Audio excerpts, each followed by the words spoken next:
One of the most common pieces of advice I hear from other marketers is how frequently you should be posting. And usually the number of posts is absolutely outrageous. Like it feels like they say post 10 times a day and you'll see amazing success. And yet, most of the business owners that I work with actually don't see that level of success. And they find it very challenging to keep up with that massive amount of posting. So today I'm diving into how to grow on social media without posting 100 million times a day. Let's get into it.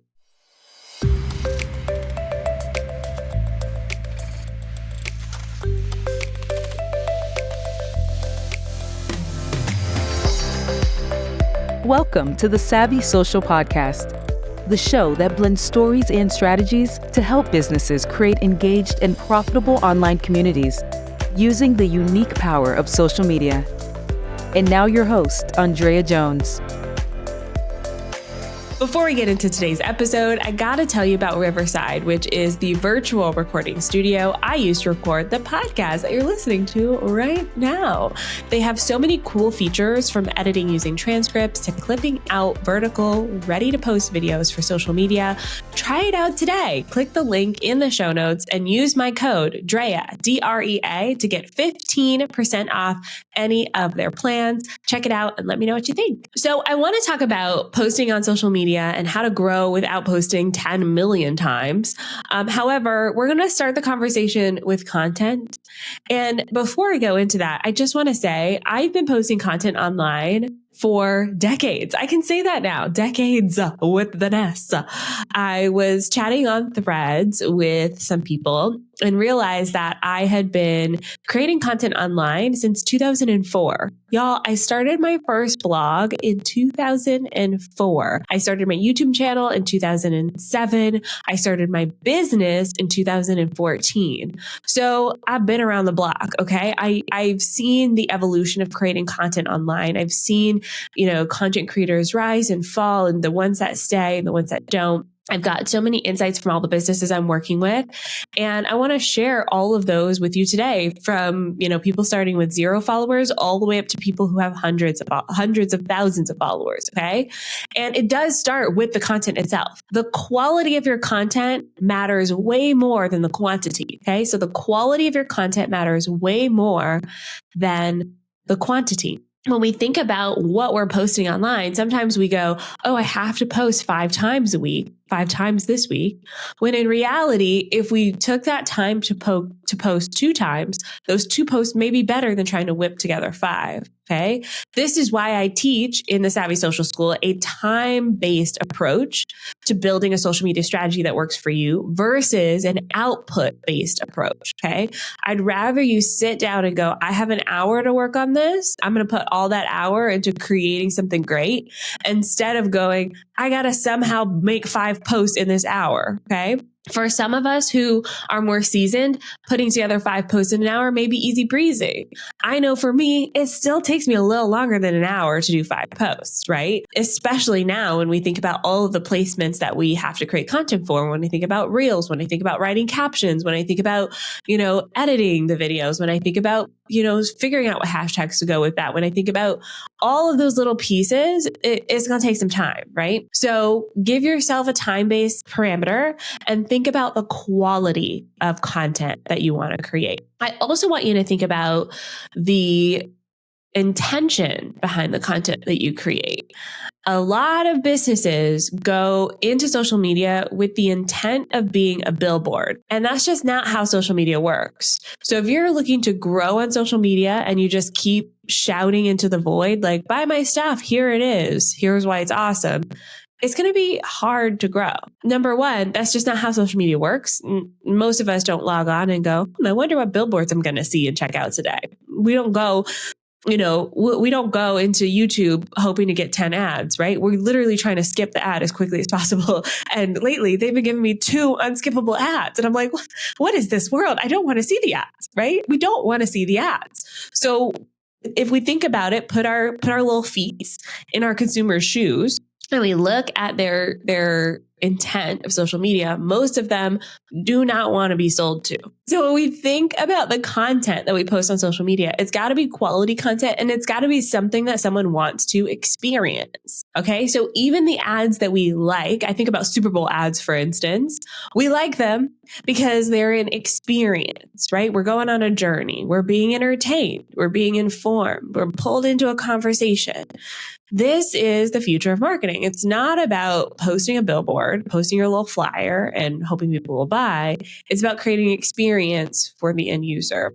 How are they connecting with this? How are they experiencing this? Okay. So yes, growing outside of content is the key, but having that content be strategic is super important as well.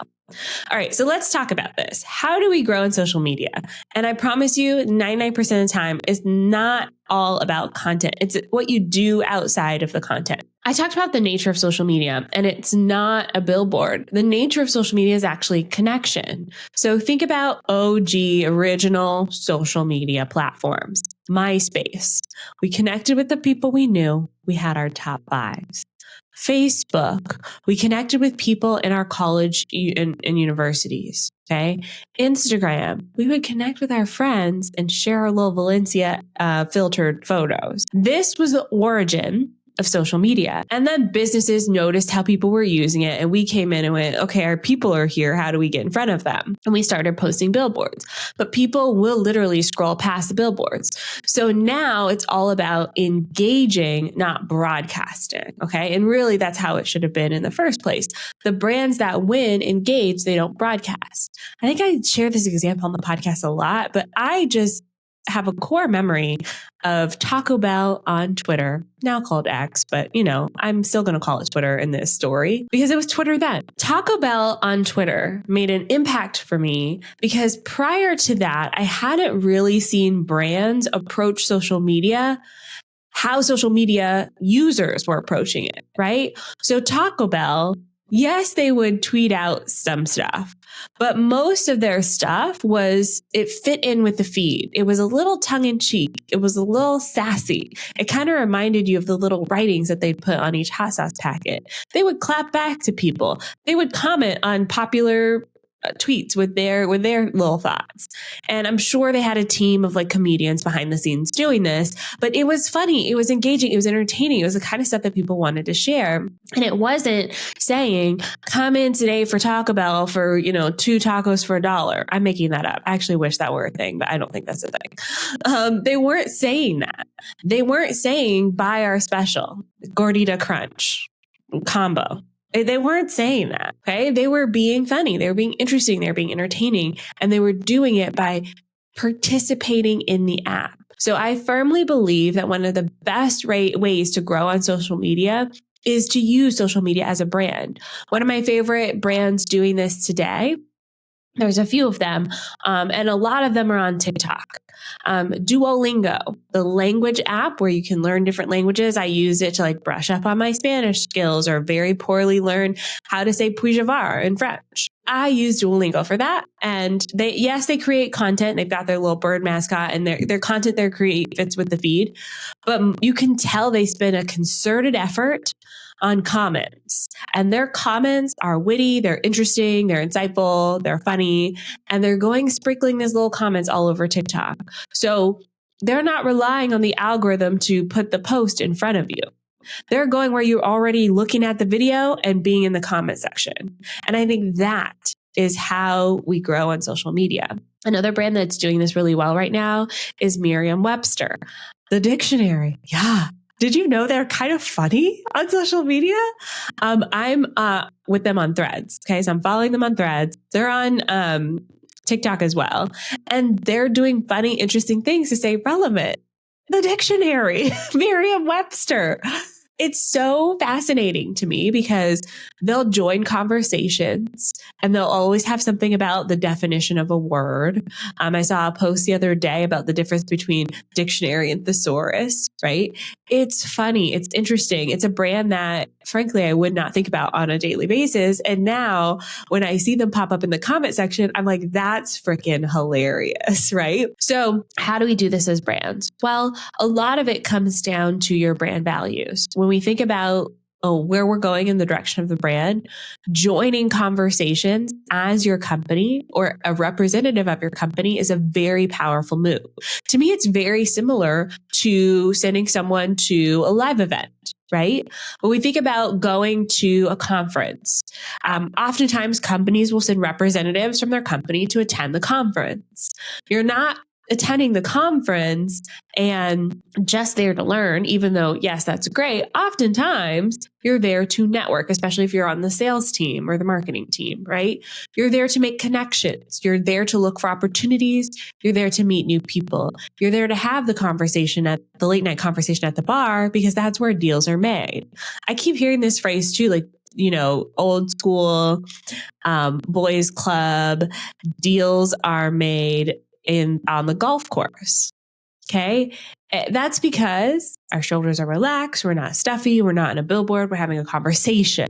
And so how do we mimic that in the virtual world? By having conversations with people. So, every time I teach this, we have a whole section in the school for every platform on how to do this. I inevitably get the question, Andrea, how do I keep track of this? And in fact, I just taught a LinkedIn workshop the other day where someone asked me this, Andrea, how do I keep track of all these conversations that I'm having?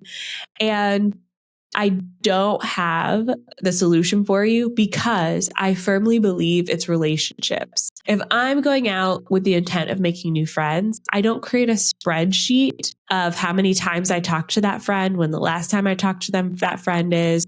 At the most, I may write down like their favorite Starbucks order so that I know what to grab them next time I go see them. At the most. Okay. Even then, for my closest friends, I just remember, right? So I take that approach with social media oftentimes. If I am engaging on social media, I do not have a spreadsheet listing off the people that I want to engage with. Now, what I do though, is I go in with the intention, with an open mind, and see what I see. Now, I will say the algorithm sometimes plays games with me, and the people that I want to engage with, their posts are a little bit hidden. So I have to scroll intentionally and search for them. And then also sometimes I do have a little database of collaboration partners. And I'll talk about this in a second, how to source them through social media. But these are people who I've had conversations with, usually like a virtual coffee chat, or I've met them in person. And so sometimes I'll go to my collaboration partners and like, I haven't seen their post in a while. Like, let me look up what they're doing. But I'm not so rigid about who I connect with. I try to let it happen organically, because it does feel forced if people feel like you're checking in with them once a month on the same day every single month, right? Like, we don't want to be that guy. But I do want to be the person who stays top of mind and stays memorable. So I check in if there's a reason to. If there's no reason to, like if they haven't posted in a while, maybe I'll just leave them alone. Or maybe I'll just reach out via email and say, hey, I saw you haven't posted in a while, just checking in and seeing if you're doing okay, right? If you're tired of always feeling like you're starting from scratch with your marketing content, spending so much time for something that just is gone in a snap, I have the best solution for you. It is called the Digital Brain Power Pack, our brand new resource for online business owners. And it's designed so that you don't have any more one-hit wonders. You get to store all of your best content in your very own custom created digital vault. So you can repurpose elegantly, and you can say goodbye to the never ending desire or need we feel to create completely custom content on social media. Grab the Digital Brain Power Pack today for only $17, and your past content is pure gold. So with this Digital Brain, we are going to mine that content for the gold that it is, shine it up, repackage it, rejuvenate it, and make it feel brand new again, even though you're posting old content on social media. Okay, so what does the Digital Brain Power Pack come with? It comes with our Digital Brain training, so you can really kickstart your journey, know where to start, how to update it. It comes with the ready-to-use template in Airtable, which is my tool of choice when it comes to building out digital brains. It comes with real life examples so you can see digital brains in the wild. And yes, you'll get to peek at my own digital brain. Sneaky, sneaky. And if you are an agency or social media manager, I have a mini training for you in there on how to do this for your clients. So if you are ready to take your content past, present, future to the next level, give that endless hustle the boot and embrace your brilliance, the things you've already created. Again, $17. The link is onlinedrea.com/digital-brain, but y'all know the best link is in the show notes. Click it there. I'll see you there. So that can work too. My other favorite way to grow on social media is through collaboration. So I talked about quality content that is an experience. I talked about engaging, not broadcasting. Now I want to talk about collaboration. This is the third biggest way to grow on social media. When I think about collaborating with people in this space, this is actually how I prefer to grow on social media, because my industry, and those of you who are marketers will get this, the people who need us the most, they're not on social media, right? Like the people who need my support, they're struggling with the platform, or they may not even see my post because they don't understand how to engage or how to, kickstart the algorithm and all of that. So I do this with collaboration partners. So specifically, I look for people in verticals that are similar to mine, serve similar audiences, but are non-competitive. So I don't typically collaborate with other social media people. Sometimes I do, but mostly I don't. I look for people like branding experts, web designers, podcast editors, accountants, law firms, people who also serve my clients, which happen to be y'all listening here, right? So your online business owners, your educators, your service providers.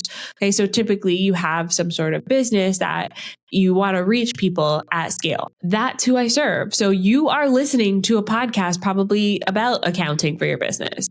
You may go listen to a podcast about branding and being an expert, or you may go listen to a podcast from a business strategist, like how to build out a business plan. So I'm going to those podcasts and trying to be on the podcast. Now, how I do this through social media is I build relationships with these people as well.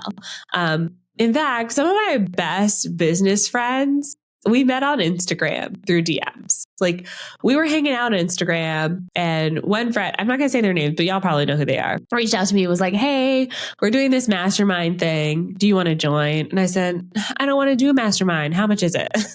She was like, no, it's nothing like that. It's just very casual. And here we are, like 5 years later, still meeting up once a quarter to talk about our business. And that all happened from Instagram. And they're some of my favorite people to talk to. And so going in with the intention of, saying, I want to collaborate, like starting off there can be very aggressive. Right. So I would not suggest going up to someone and saying, hey, you have a podcast. I want to be on it. They don't know you. Right. So the point of this is to build a network of people who potentially could know you. And does it take a long time? Yeah. Just like any relationship. Some people are fine with you just straight up cold pitching them, and that's great. I spend my time building relationships that last, and these are the people who refer me clients. I'm on their podcast. I'm speaking in front of their communities because of relationships I started on social media years ago. So the relationships that I'm starting today may take years to come to fruition, but that to me is the power of social media. It's all about building relationships, and you can't fast track that. The second you try to speed walk through a relationship, it feels awkward unless you're both going that fast, right?